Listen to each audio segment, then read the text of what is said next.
DeShone, I know teams like to groom young quarterbacks slowly. Do you think you can come out of this camp as the starter? That's a good question for Coach Jackson. Obviously I've gotten a lot of work with the ones, and I've truly, privileged to have that opportunity to go out there with some veteran guys to try to develop myself. And I'm just trying to control what I can control. And right now I'm not really set my goals to be a starter at a certain time. I just continue to learn as fast as I can, and allow Coach Jackson to make the decisions he needs to make. Has the comfort level for you gone as quickly as you had hoped? Absolutely. I've quickly learned from this past OTA season, and then having a break, coming back, and having an opportunity to learn from some of the mistakes that I was able to have in that OTA time, and now coming back after a month off of training, how quickly you can develop. And I'm pretty comfortable with install 1, and then we'll continue to try to build off of that going into install 2 today. At the end of minicamp, you said that I'm not even in the same league as these guys. When I come back, though, I expect to compete. Are you at that point? Once again, I think that's another question to ask Coach Jackson. If you want to consider this competition between the three of us something that's open for the starting spot. This is something where I once again need to learn. This is a completely different situation in OTAs. It's a completely different vibe. There's people around. You got the fans out here making it more of a game vibe. That's all new to me. So as long as I continue to learn with that and continue to match the speed that the game is at, hopefully I can be in a position where one day, Coach Jackson can answer that question as a yes. I'm capable to be a starter. What did you do between the end of minicamp and the start of training camp here to make this big advance? So I went out and worked with Tom House.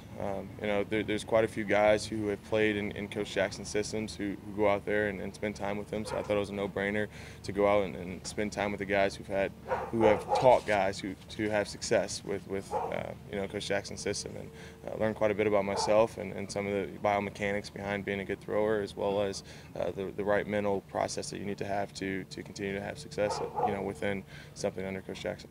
So what's it like to train under Tom House? Can you kind of give us a quick, like a Cliff Notes version of what do you do out there with him? It's all about making sure that you're getting good ground first production to get the ball out with good accuracy, with good speed, and understanding who you are as a passer and everything that goes into throwing. If I can go up there and preach it all, he wouldn't be Tom House, because everyone would be able to go out and do it. But there's so much that he knows when it comes to throwing and the biomechanics of throwing that allows us to be more accurate, be more consistent, and have the velocity needed to be a good quarterback. How long did you do this?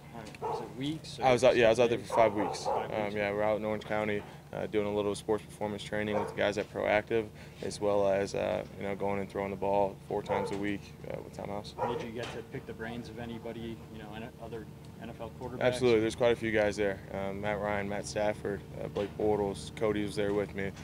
So we were able to share some notes and the things that allowed those guys to have success. But more importantly, I was able to kind of be a fly on the wall to guys who have had a lot of success. Matt Ryan's a guy who obviously is the MVP and is shown that he's heading in the right direction to be a great quarterback. And some of the things that he does within his workouts, I like to emulate myself. He's a guy who's all about quality over quantity, and takes every rep seriously. And that seriousness is what allows him to have success, and something that I will continue to have, hopefully, within my workouts that leads to some success that he's had. Hey, DeShone, I know you're looking long term and you want to have a long career. How disappointed will you be if you don't win this job in this camp? It's hard to be disappointed on something that's not in my hands. I've always been told to, control what you can control. And right now, the only thing I can control is my attitude and my effort to, becoming a better quarterback. This league is one where quarterbacks typically don't find success until 3-4 years in, and you see most of the greats who've been out there have had someone in front of them who've led them into that position. If that's where my path takes me, I'd be more than happy to take it on and learn from someone in front of me who does become a starter. But if my path leads to me playing, right away, then that's something that I'm going to have to continue to try to find another way of learning from the guys around me. But once again, it's out of my hands. I can't really focus in on that. Is there a detriment to being rushed in as a starter before you're ready?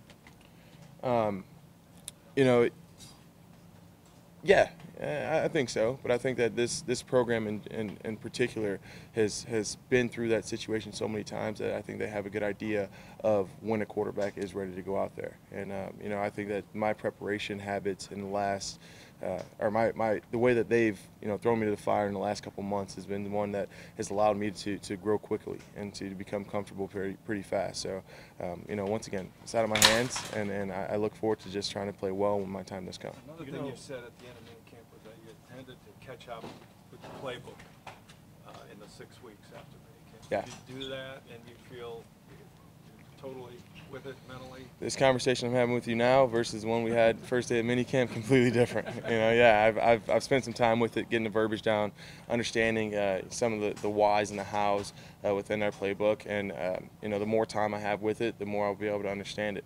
Cody's a guy who started 8 games last year, and the way that he commands a huddle and is able to go up there and communicate the right way and get the guys into the right play consistently is something that I look forward to doing. I just obviously want to speed that up and get to that understanding as fast as I possibly can. So that time spent in this offseason was something that led to that a little more. How did you do it? I mean, did you do anything like in the past? Guys have had their wives reciting things to them or whatever. How did you learn the terminology of your playbook? Well, I was able to hang out with Cody for 4 weeks, so we were still talking in the same language that I was talking with here. A lot of guys, when they go train, they remove themselves completely from their playbook and focus on the fundamentals. But being with a quarterback who's also in my room, we were able to continue to talk in that language, which was able to help me out a lot. And quite frankly, I think everyone saw me yesterday. It's as many reps as you can possibly get. So I'd like to pretend as if I'm in the huddle. If this is a huddle right now, I want to be able to communicate precisely to all you guys, and that's something that I continue to try to do. Yeah, so speaking of that, yesterday out on the field, kind of walking through stuff on your own. I mean, how often do you do that? I mean, do you do that in your hotel room? Is that like a constant routine, or is that just, It's always happening. It's always happening. I just saw yesterday as a good example or a good opportunity for me to be on the field with some people still around and still having a little pressure on me to still be able to say things precisely. I'll continue to potentially do that in the future if I do feel the need to that I need to continue to say those plays and direct people the right way. But I think also that time after, I'm able to go and also get the reps that I wasn't able to get.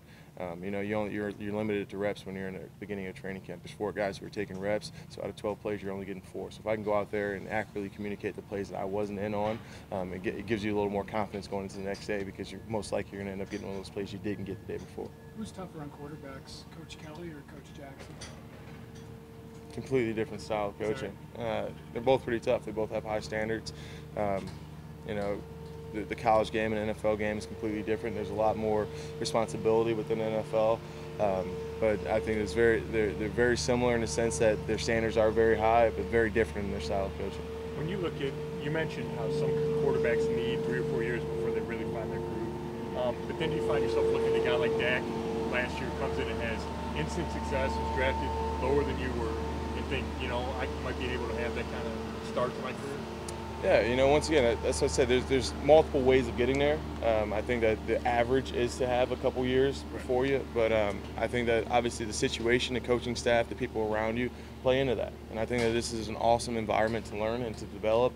Coach Jackson's had a lot of success with quarterbacks and developing quarterbacks, and to have the veteran offensive line and some of the best within that locker room that we have, it's a great opportunity for me to learn as much as I can to hopefully have some success early if that time does come.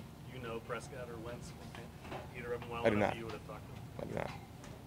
How much has Cody kind of helped you out? And what does it say to you? This is a guy you're competing with, but he's out there working with you and kind of almost coaching you. Well, as much as I hate to say it, USC guys helping me. It's been well. Our relationship has developed very quickly. This guy's very similar to me in the way that he thinks and the way that he goes about the game, and we've been able to help each other out a lot. I think that not only Cody, but Brock and Kevin, our quarterback room is one that is very open to conversation, and it's something that's helped me out quite a bit. I know that there's a lot of guys who tell horror stories of the competitiveness that happens within the quarterback room that doesn't allow them to, develop each other into the guy who's going to step out there and play, and that's one that I'm not experiencing now. There's great questions coming from everyone. There's great tidbits coming from everyone. Experiences with Peyton Manning, with Brock.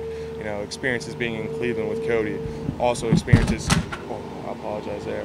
Also experiences with Kevin and his ability. He played last year as well. So that all kind of goes into one, and hopefully the guy who does step out will represent the whole room. Remind him that USC guy couldn't get into Notre Dame. When he's out that way, he can stay out that way. When were you in LA, by the way? I was in Orange County since the weekend that we left from rookie minicamp up until a week before we got here.